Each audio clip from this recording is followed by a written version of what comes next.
So it does smell really nice, I have to say. So I'm just going to give this a try.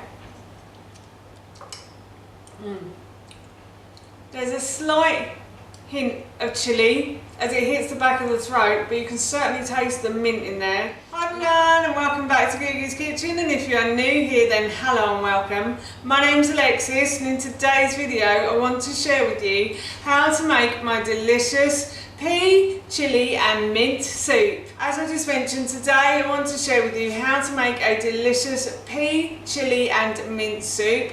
So as I always say, this recipe is really easy to do, but I promise you this is a really quick, simple and easy recipe, and it makes a brilliant dinner or a really nice lunch as well. I've laid out all of my ingredients, so the first thing I'm going to do is I'm going to add my liquid to my blender. So I've got about 400 mils of oat milk. In the original recipe I said 800, but that recipe serves 4, and I'm only making this for 2 people today. So I've got 400 mils here, so I've halved all of my ingredients for this recipe.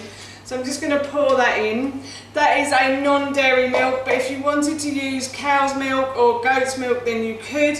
I prefer using a non-dairy milk just because I have a slight dairy intolerance. And the next thing I'm going to do is I'm going to add in some beans. So I love adding beans to soups because beans add a little bit of thickness to the soup, I find. So I've got about 150 grams of cannellini beans. Haricot beans will do, or butter beans as well. I have cooked these from dried, and I have done a recipe on how to cook dried beans that I'll link in the description box below for you. But if you wanted to use tins, I'd say 2 tins. If you're doing this for 4 people, I'd say 2 tins of 240 grams would be perfect for this recipe. Or if you're doing it for 2, then 1 tin obviously.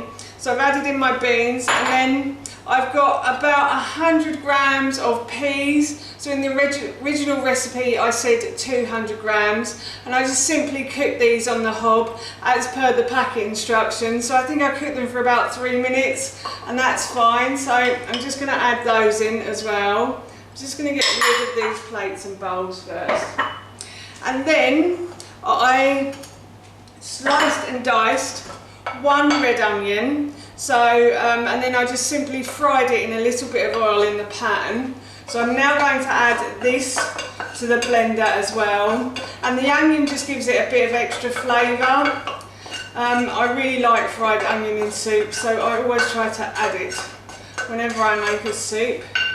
And then I've got a small handful of mint. In the original recipe I said 1 handful, but as it's only me and me again tomorrow probably eating this, I'll only use half a handful.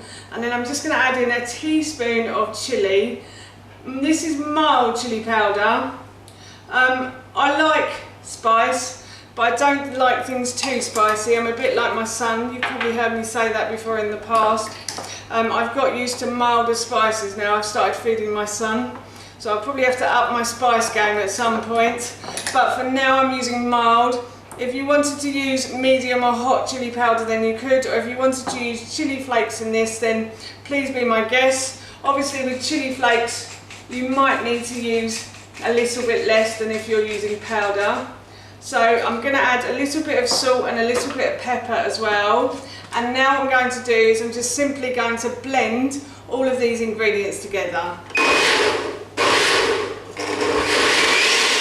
Blended this until it is smooth, and now what I'm going to do is I'm going to pour it into a saucepan on the hob, and I'm going to put this onto a low to medium heat, and I'm going to heat the soup through until it is warm, and then I will come back and let you know how it tastes. The soup is lovely and warm, so I'm just going to give this a try now and let you know how it tastes. It smells really good. When I opened up the blender I could actually smell the mint as well, so it does smell really nice, I have to say.